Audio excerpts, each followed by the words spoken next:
Olá, amigos, tudo bem com vocês? Que alegria, que satisfação, então, estar aqui para dar seguimento à nossa matéria de direito penal, lei penal. Mais uma vez eu ligo aqui e vou conferir o microfone depois. Aqui está funcionando, lá também, então estamos todos felizes. Estamos falando da aplicação da lei penal e estamos entrando agora numa etapa derradeira do tema. Lei penal no espaço, vimos já a territorialidade, vimos também lugar do crime, estamos então agora concluindo a extraterritorialidade. E para encerrar a extraterritorialidade, aliás, a lei penal no espaço com a extraterritorialidade, nós temos que falar da chamada pena cumprida no estrangeiro.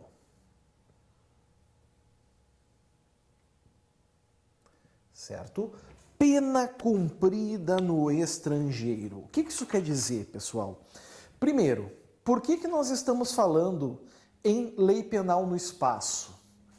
Porque se é cumprida no estrangeiro, é porque nós temos dois lugares, certo? Nós temos o Brasil, por óbvio, e nós temos o estrangeiro, ok? Bom, também temos que saber que aqui nós estamos falando, por óbvio, de extraterritorialidade, porque se a pena é cumprida no estrangeiro, onde que esse crime ocorreu? Lá fora, certo? Ocorreu lá fora. Então eu sei que nós estamos falando, até vou botar aqui, é importante destacar, se trata de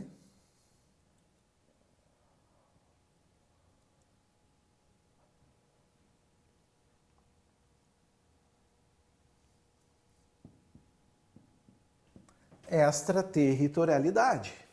Pena é cumprida no estrangeiro. E eu ainda falo mais. Essa extraterritorialidade que está aqui, ela não é qualquer extraterritorialidade lá do artigo 7º. Ela é, na verdade, a extraterritorialidade, olhem aqui, ó.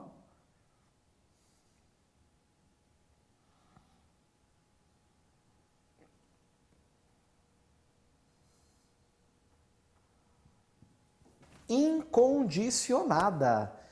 Ou seja, essa regrinha da pena cumprida no estrangeiro, ela só vale para o artigo 7º, inciso 1 do Código Penal. Só para o artigo 7º, inciso 1. Por quê? Bom, para dizer para vocês o porquê, eu preciso ir para a lei. Vamos para o Código Penal comigo? Venham junto, olha só. Se liguem aqui. Pena cumprida no estrangeiro, tá? Pena cumprida no estrangeiro. A pena cumprida no estrangeiro atenua a pena imposta no Brasil pelo mesmo crime quando diversas, ou nela é computada quando idênticas. Então, o que o artigo 8º aqui está regulando? Ele, na verdade, está regulando situações do sujeito quando ele estiver no Brasil, por ter cometido um fato lá. O que vai acontecer com o cumprimento de pena? O cumprimento da pena no estrangeiro vai gerar o que aqui no Brasil? Ou vai atenuar uma pena no Brasil, certo? Ou vai computar uma pena no Brasil. Então, não tem escolha. Estamos falando de uma situação que o sujeito vai ser punido no Brasil. Ou de forma atenuada, ou de forma computada. Mas em nenhuma hipótese isentada. E qual é o dos casos que nós vamos ter sempre, de qualquer maneira, punição brasileira? A extraterritorialidade incondicionada. Na condicionada, vai ter uma sentença ou outra.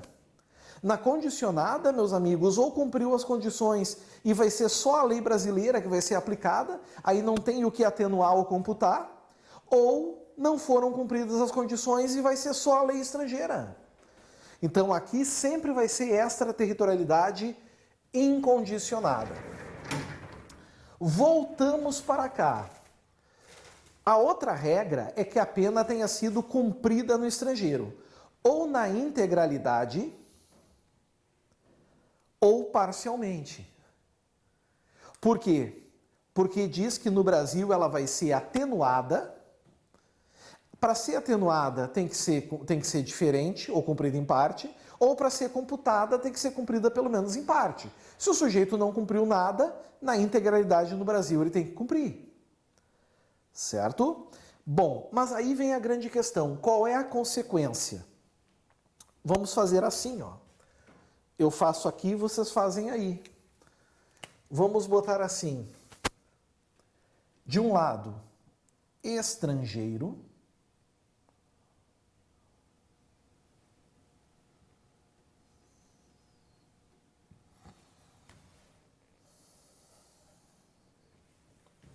Do outro, Brasil.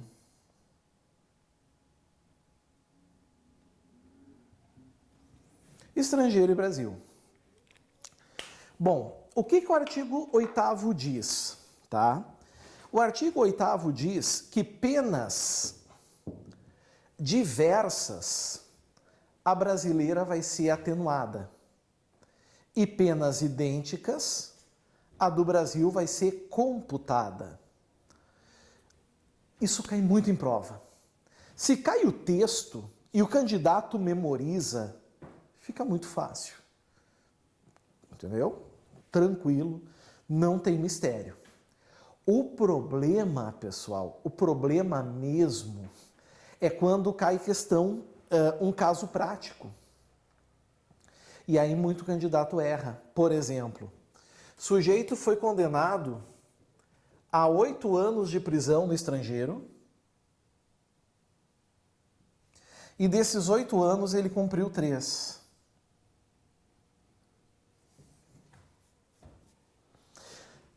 Três anos de prisão. No Brasil, ele foi condenado a 6 anos. Pergunta que eu faço para vocês. Eu não estou louco ainda, eu sei que vocês não vão me responder, não vai chegar a voz para mim. Mas eu posso já imaginar o que vocês estão pensando aí. Essas penas aqui, elas são idênticas ou elas são diversas? Parece que eu estou ouvindo vocês falarem em uníssono ainda, de que essas penas seriam diversas. Dizendo, professor, são diversas. Uma é 8, a outra é 6, são diversas. E aí, pessoal, se vocês entendem que elas são diversas e vocês vão para o artigo 8º, vocês vão entender que a pena no Brasil deveria ser atenuada. E vocês errariam tudo. Porque essas penas, na verdade, elas são idênticas. Então, eu vou botar aqui, ó, esse 8 com esse 6 são penas idênticas. Mas como, professor, se uma é 8, o outro é 6? É que não é a quantidade, pessoal, que determina se são idênticas ou diversas. É a qualidade, é a natureza. Que pena é essa aqui? Prisão. Pena privativa de liberdade. Que pena é essa aqui? Prisão. Pena privativa de liberdade. E aí muda tudo. Se elas são idênticas, a pena do Brasil é computada, ou seja, o sujeito vai cumprir só aquilo que falta. Então vejam vocês, ele tinha que cumprir 8 anos no estrangeiro, ele cumpriu 3. Se ele vier para o Brasil, ele terá que cumprir quanto, pessoal? Mais 3. Vamos supor que ele fugiu, não cumpriu o resto lá. Não interessa para o Brasil o que falta lá. Aqui ele tem que cumprir mais 3, porque 3 ele já cumpriu no estrangeiro. Se deram conta? 8 anos. 6 anos de prisão cumpriu no estrangeiro. No Brasil, ele foi condenado a 3 anos. E agora, são penas idênticas ou diversas? Claro, agora vocês sabem, aí ficou fácil. São penas idênticas. São penas idênticas. Todavia, será que quando ele vir o Brasil, ele ganha agora 3 anos de saldo, de crédito, um crime car para cometer uma infração e ganhar de bônus? Se for condenado a 4 anos, ele só cumpre 1, porque 3 ele já tinha de bônus? Não. No Brasil, ele já não tem mais nada a cumprir. Certo? O mesmo vale, por exemplo, se fosse assim, ó.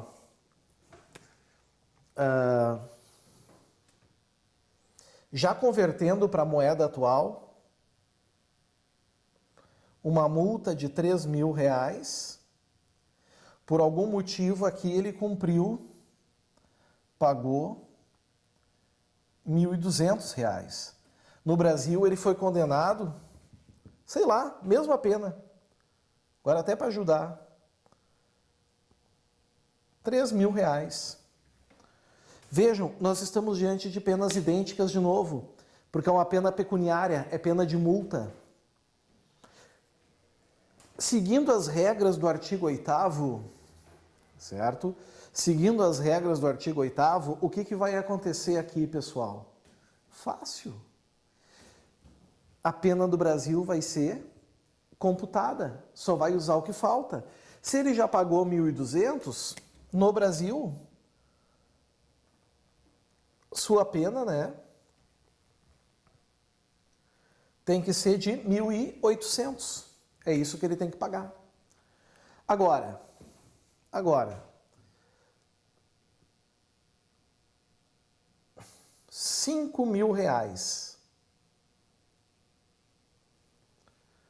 certo? R$5.000.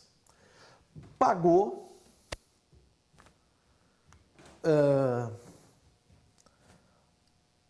os 5.000,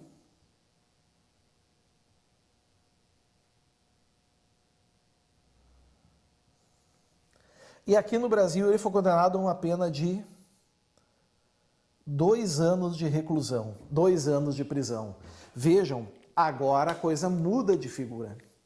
Agora nós não estamos mais diante de penas idênticas, nós estamos diante de penas diversas.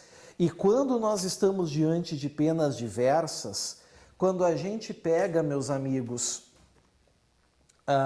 o Código Penal, a gente vê que quando se tratar de penas diversas, a pena do Brasil é atenuada. Então significa que esse sujeito, quando vir ao Brasil, ele terá que cumprir esses 2 anos aqui? Não. Ele não precisa cumprir os 2 anos. Ah, professor, então quanto ele vai cumprir ali? Não sei.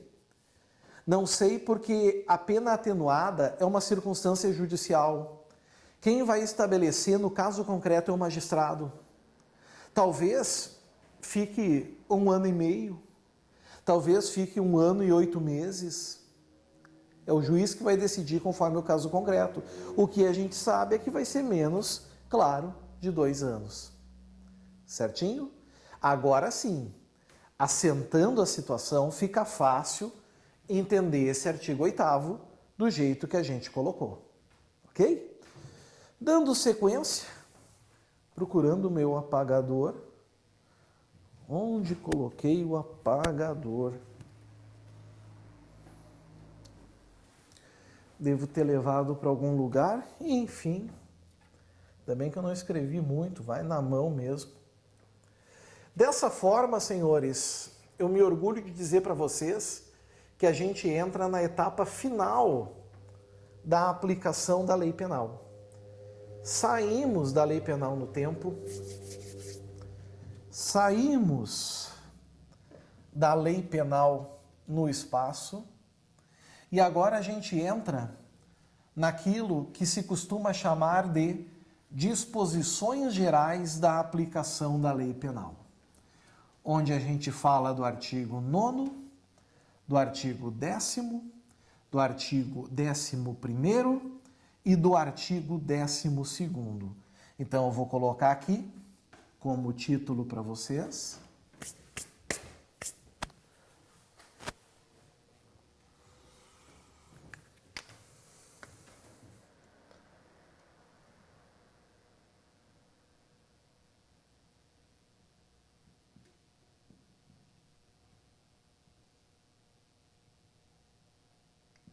Disposições finais. Certo? Disposições finais. A partir de agora, a gente está rumo ao fim desse outro tema. Para falar desse tema, a gente fala agora, meus amigos, da chamada eficácia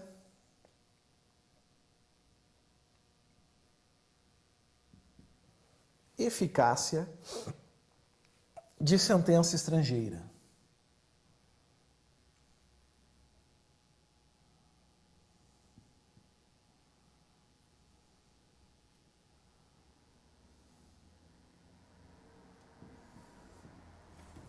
Aqui está, eficácia de sentença estrangeira. Bom, primeiro que nós temos essa regra inculpida no Código Penal. Está lá no artigo 9º do Código Penal. Antes de ir para o artigo 9º, eu me reservo a falar algumas coisas para vocês. Primeiro, está falando sobre a sentença. A sentença é a maior manifestação de uma definição jurisdicional de uma nação. No Poder Judiciário, é aquilo, que demanda a vontade jurídica. Tá? Cada nação tem a sua forma de dizer o direito através da sentença. É a resposta do Estado para uma provocação, para uma lide. Ocorre o seguinte, pessoal, existe uma regra. A regra é que cada sentença seja executada pelo Estado membro que a proferiu. Então, se o Brasil proferiu uma sentença através de um magistrado, que seja o juiz do Brasil que execute essa sentença. Se houve uma sentença na Venezuela, que seja o Estado venezuelano a executar essa sentença. Tudo isso é muito bonito. Só que se percebeu nos estudos penais, nas doutrinas, na literatura, na jurisprudência, que em algumas situações é preciso trazer exceções. Ou seja, em alguns casos, sentenças estrangeiras podem gerar efeitos no Brasil. Por qual motivo? Por um motivo, em primeiro lugar, pessoal, de aproveitamento, certo? De agilidade, de evitar que ocorram danos irreparáveis. Então, em virtude dessas exceções, sentenças estrangeiras podem ter o valor brasileiro. Sempre? Não. Só para os casos previstos em lei. Algumas regras precisam ser obedecidas antes mesmo da gente ver o artigo. A primeira é que a gente cuide uma súmula do Supremo Tribunal Federal, que é a súmula 245. Vamos ver o que essa súmula diz, para que vocês entendam.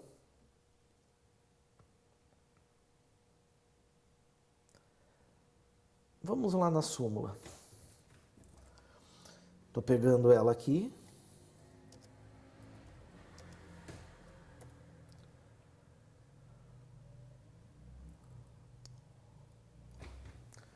Um pouquinho que eu acho que...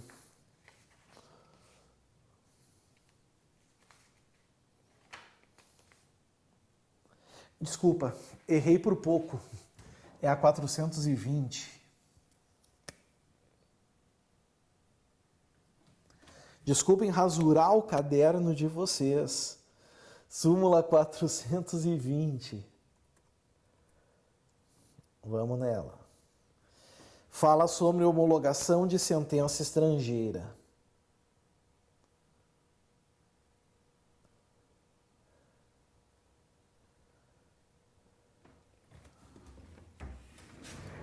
Olhem o que diz essa súmula. Súmula 420, senhores.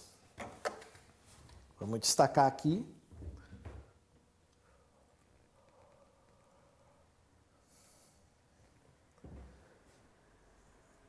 Não se homologa a sentença proferida no estrangeiro sem prova do trânsito em julgado. O que essa súmula está querendo dizer? Que qualquer sentença estrangeira no Brasil, para ela ter valor, é preciso que antes de qualquer coisa ela tenha transitado em julgado. O que isso quer dizer? Que não caiba recurso mais algum dessa sentença. Que ela seja irrecorrível, definitiva. E por que isso? Para evitar que a justiça brasileira pague mico. Para evitar que a justiça brasileira, certo, acabe comendo bolinha, acabe passando situações constrangedoras.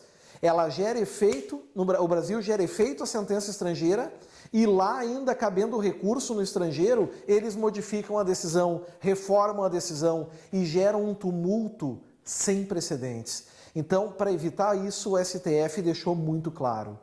Disse, não, te liga, não pode, tem que ter o trânsito em julgado.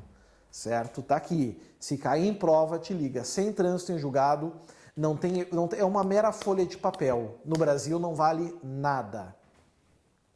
Dito isso, agora a gente vai para o artigo 9º. Agora nós vamos lá para o Código Penal e vamos para o artigo 9º. Vamos ver o que ele diz. Eficácia de sentença estrangeira. A sentença estrangeira, quando da aplicação da lei brasileira, produz na espécie as mesmas consequências, mas para isso ela pode ser homologada no Brasil. Então, trânsito em julgado, ok. Homologação no Brasil. O Brasil tem que homologar. E o que já caiu em prova? Já se perguntou em prova, senhores, quem é que homologa essa sentença estrangeira? Muita gente diz que é o STF. Quem diz que é o STF acerta, se vivesse até 2004. Com a emenda 45, em 2004, mudou-se a competência. E quem passou, então, a homologar a sentença estrangeira, inclusive aquelas regrinhas do exequatur, quem é do direito sabe, foi o Superior Tribunal de Justiça. Quem homologa a sentença estrangeira, lembrem disso então, é o STJ. Cuidem esse detalhe, ok? Superior Tribunal de Justiça. Bueno, gurizada boa. O que ocorre? Com a emenda 45, praticamente se esvaziou a competência do Supremo nesses casos. Quanto à questão estrangeira, ficou para o Supremo só a análise dos casos de extradição. O resto ficou para o STJ como homologação. E para quê? Aí nós vamos ter dois incisos, certo? Dois incisos. O primeiro, obrigar o condenado à reparação do dano, a restituições e a outros efeitos civis. Esse inciso 1 dá um efeito de uma sentença estrangeira no Brasil apenas para reparação de dano civil. Dano moral, dano material, reparação de dano. Ou seja, ao invés, olhem bem, de uma vítima entrar com uma ação de conhecimento para provar que é merecedora de ganhar, por exemplo, danos morais, depois vir a sentença e ainda executar a sentença, com a homologação da sentença estrangeira já é meio caminho andado. Já tem o cheque assinado, é só executar. Agora, e se porventura o STJ não homologar? Bom, amigos, se o STJ não homologa, olhem bem, se o STJ não homologa, aí não tem outra escolha para a vítima senão entrar com o processo de conhecimento e aí pode usar a sentença estrangeira apenas como elemento de prova para ajudar a reforçar a chance de procedência e depois executar. Mas homologando já é um cheque em branco assinado. A segunda é sujeitar aquele indivíduo a uma medida de segurança. Chance disso acontecer hoje no Brasil é zero, porque os condenados, eles praticamente não são sujeitos a medidas de segurança, só os absolvidos e inimputáveis, né? Mas, enfim, cuidem desses dois casos. A gente ainda precisa de algumas condições para essa homologação. A homologação depende, para os efeitos do inciso 1, pedido da parte interessada. Claro, pessoal, por quê? Porque o direito civil é um ramo de direito privado. O Estado não está nem aí. Se tu não pedir, tu não leva. Não é que nem o direito penal, que é direito público, que é direito da sociedade, e o Estado vai lá se o ofendido quer ou não quer. Certo? Letra B. Para os outros efeitos, existência de tratado de extradição com o país de cuja autoridade judiciária emanou a sentença. E se não tiver tratado, a ordem, a requisição do ministro da Justiça. Está aí e fecha o artigo 9. Ok? Matamos? Beleza. Vencendo o artigo 9, eu vou fazer uma coisa agora. Eu vou pular o 10. Porque o 11 eu ainda resolvo nesse bloco. E o 10 eu vou botar para o último bloco, que é o próximo. Então eu vou falar do 11 agora com vocês. O 11 versa sobre as chamadas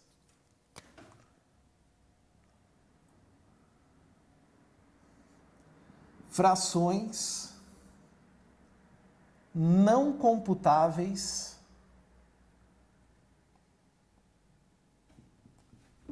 de pena.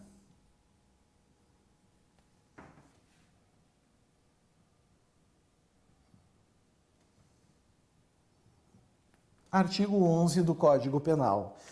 Eu estou para dizer para vocês que é o mais fácil de todos. Pouco provável que alguém erre. Muito difícil errar esse dispositivo. Frações não computáveis de pena. O que diz lá? Peguem na legislação de vocês. Eu, inclusive, nem vou abrir aqui. Já vou no quadro. Já vou aqui na tela, na lousa. Diz lá, desprezam-se, ou seja, tu elimina. Nas penas privativas de liberdade, eu vou botar aqui como PPL,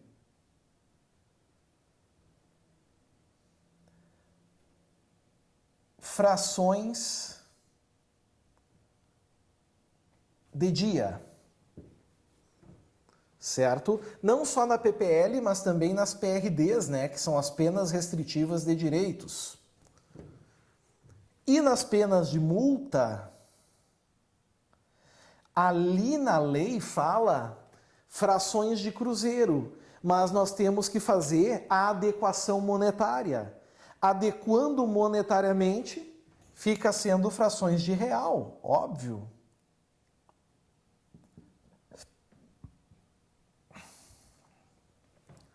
Frações de dia, gurizadinha, o que são? São as horas. Concordam comigo? O tempo não para. Anos, meses, dias, horas, minutos, segundos. Tudo que vem abaixo de dia são horas, minutos e segundos. Frações de real são os centavos. Então, o que está dizendo aqui esse dispositivo? Ele está dizendo que quando o juiz fizer o cálculo da pena do indivíduo, a dosimetria da pena, Tudo que ficar abaixo do dia é eliminado. E quando calcular a multa, tudo que ficar abaixo do real, for centavos, tu elimina. Então, exemplificando, aqui numa pena fica 2 meses, 15 dias e 16 horas. Essa é a pena privativa de liberdade do indivíduo. Na hora do juiz proferir a sentença lá, ele vai simplesmente fazer isso aqui, ó. Se deram conta? E ele vai desprezar as horas. 16 horas caem fora. Tão fácil. Olha o que já caiu em prova. 16 é mais da metade de um dia. Então poderia ele arredondar para 2 meses e 16 dias. Pode? Não, não pode. Simplesmente, mesmo que aqui fosse 23 horas e 30 minutos, tem que eliminar, tem que desprezar. No cálculo da multa, suponhamos que a multa ficou em R$ 3.240,88. O juiz simplesmente vai aplicar a multa de R$ 3.240, os 88 centavos caem fora. Não vai para 3.241, porque é mais da metade de R$1. Não há arredondamento, certo? Simplesmente despreza, ok? No último bloco, que é o próximo, que a gente vai encerrar a lei penal, eu vou trabalhar com vocês a contagem de prazo e a legislação especial com o famoso tema do conflito aparente de normas. Encerrando esse bloco, nós vamos entrar finalmente na tão gostosa matéria da teoria geral do delito. E aí o bicho pega, e aí a gente vai se divertir pra caramba. Certinho, pessoal? Aguardo vocês, valeu, até a próxima. Tchau, tchau.